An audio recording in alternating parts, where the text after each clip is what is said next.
तो पिछले हफ्ते जी न्यूज ने आपको 6 महीने की तीरा कामत की कहानी दिखाई थी और कैसे उसे स्पाइनल मस्कुलर एस्ट्रोफी नाम की बीमारी है जिसके लिए 16 करोड़ रुपए के इंजेक्शन की जरूरत थी। सोशल मीडिया के जरिए तीरा को तो मदद मिल गई, अब हैदराबाद के अयांश को भी मदद की जरूरत है।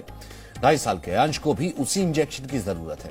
अब सवाल यह है कि क्या उसकी मदद के लिए भी कोई आगे आएगा।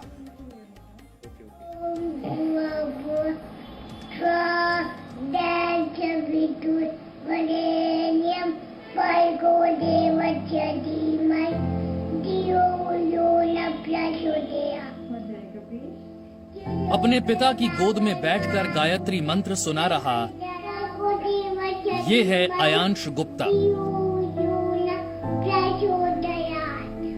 अयांश दिमाग से बेहद तेज है, लेकिन इसके शरीर में वैसी फुर्ती नहीं जैसे किसी 2.5 साल के बच्चे में होती है।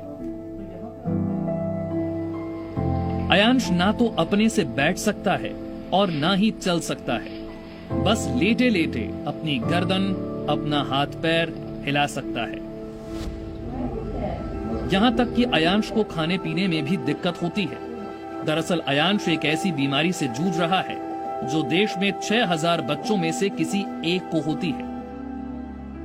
अयांश को स्पाइनल मस्कुलर एट्रोफी नाम की बीमारी है। इस बीमारी में शरीर में प्रोटीन बनाने वाला जीन नहीं होता, जिसकी वजह से प्रोटीन शरीर के हिस्सों में नहीं पहुंच पाता और दिमाग का शरीर की मांसपेशियों पर नियंत्रण नहीं रह जाता। स्पाइनल मस्कुलर एट्रोफी एक जेनेटिक बीमारी है। जीन होता है जो प्रोटीन बनाता है, जो आपको मसल्स को स्ट्रांग रखने में मदद करता है। जो ब्रेन से मसल्स में जो कनेक्शन जाता है वो उस प्रोटीन को जनरेट करती है वो जीन। तो वो जीन ही नहीं है उसकी बॉडी में, तो वो प्रोटीन जनरेट ही नहीं होता है। तो उस प्रोटीन की कमी से उसका मसल्स में कोई मूवमेंट नहीं, तो हेड में, लेग में ना तो वो रोल ओवर कर सकता, ना क्रॉलिंग, ना स्टैंडिंग, कुछ नहीं कर सकता, ना sitting is also not possible. Ayansh को बीमारी की वजह से कई बार सांस लेने में भी तकलीफ होती है और उसे अस्पताल में भर्ती करवाना पड़ता है, जहां उसे सांस लेने के लिए मशीन का सहारा लेना पड़ता है। उस म्यूकस को निकालने के लिए हमें अयांश को बार बार हॉस्पिटल ले जाना पड़ता था, सक्शन कराने के लिए, म्यूकस निकालने के लिए। तो उसको सांस लेने में बहुत प्रॉब्लम होती थी। फिर धीरे से हमें पता लगा कि बाइपेप मशीन होती है जो बच्चों को सांस लेने में मदद करती है। फिर हमने उसका पूरा होल नाइट वो मशीन में ही सोता है, नहीं तो वो सो नहीं पाता। ओम त्र्यंबकम यजामहे सुगंधिं पुष्टिवर्धनम् उर्वारुकमिव बन्धनान् विद्युल्लक्ष्मीः मां विटात्। 2.5 साल का अयांश महामृत्युंजय मंत्र भी सुनाता है, लेकिन उसे नहीं मालूम कि डॉक्टरों ने उसकी जिंदगी की सीमा सिर्फ 4 से 5 साल ही तय की है। लेकिन अगर उसे एक संजीवनी मिल जाए तो अयांश कम से कम 40 सालों तक जिंदा रह सकता है। उस संजीवनी का नाम है ज़ोलगेंस्मा इंजेक्शन। अमेरिका में स्पाइनल मस्कुलर एट्रोफी बीमारी की दवा का इलाज 2019 में ही हुआ है। ज़ोलगेंस्मा के एक डोज की कीमत बिना टैक्स के करीब 16 करोड़ रुपए है और अमेरिका से आने की वजह से इस पर करीब 6 करोड़ रुपए की इंपोर्ट ड्यूटी भी लगती है। अयांश के माता पिता के लिए इतनी बड़ी रकम जुटाना नामुमकिन है, लेकिन उन्होंने बेटे को सेहतमंद देखने की आस नहीं छोड़ी है और उन्होंने सोशल मीडिया के जरिए फंड जुटाने के लिए एक मुहिम छेड़ी है।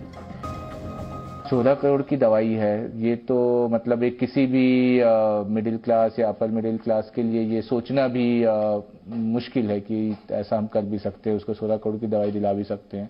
लेकिन अब मतलब बच्चे को देख के कुछ तो करना है ऐसा लगता है, तो हमने फिर क्राउड फंडिंग सोर्स का सहारा लिया है। हम लोगों के पास जा रहे हैं कि भाई ऐसी ऐसी दिक्कत है, ऐसी ऐसी बीमारी है जिसका ये इलाज है, तो आप हमारी मदद कीजिए। तो हमने इम्पैक्ट गुरु नाम की एक वेबसाइट पे अयांश के बारे में पूरा बताया हुआ, उसकी बीमारी क्या है। सोशल मीडिया और वेबसाइट के जरिए योगेश को काफी मदद मिल रही है। बीते 10 दिनों के अंदर योगेश के पास करीब 1.5 करोड़ रुपए आ गए हैं, जबकि अब भी 14.5 करोड़ रुपए की जरूरत है। मुंबई की 6 महीने की तीरा कामत को भी स्पाइनल मस्कुलर एट्रोफी नाम की बीमारी है, जो हैदराबाद के 2.5 साल के अयांश को भी है। तीरा के लिए लोगों ने खुलकर मदद का हाथ बढ़ाया, और 3 महीने के अंदर इस देश ने तीरा की जिंदगी बचाने के लिए 16 करोड़ रुपए इकट्ठा कर दिए। यहाँ तक कि केंद्र सरकार ने 6 करोड़ रुपए की इंपोर्ट ड्यूटी भी हटा दी। अब अयांश के माता पिता को उम्मीद है कि उनके बेटे के लिए भी लोग इंसानियत की नई मिसाल पेश करेंगे। आयांश गुप्ता को भी वैसी ही मदद चाहिए जैसे तीरा कामत को मिली थी, और जैसे तीरा कामत के पेरेंट्स ने जद्दोजहद की वैसी ही जद्दोजहद आयांश गुप्ता के माता पिता भी कर रहे हैं। उम्मीद करते हैं कि आयांश गुप्ता को यह मदद जल्द से जल्द मिलेगी और आयांश गुप्ता अपने उम्र के बच्चों की तरह खेलेगा कूदेगा। कैमरामैन रमना रेड्डी के साथ प्रसाद भोसेकर, जी मीडिया, हैदराबाद।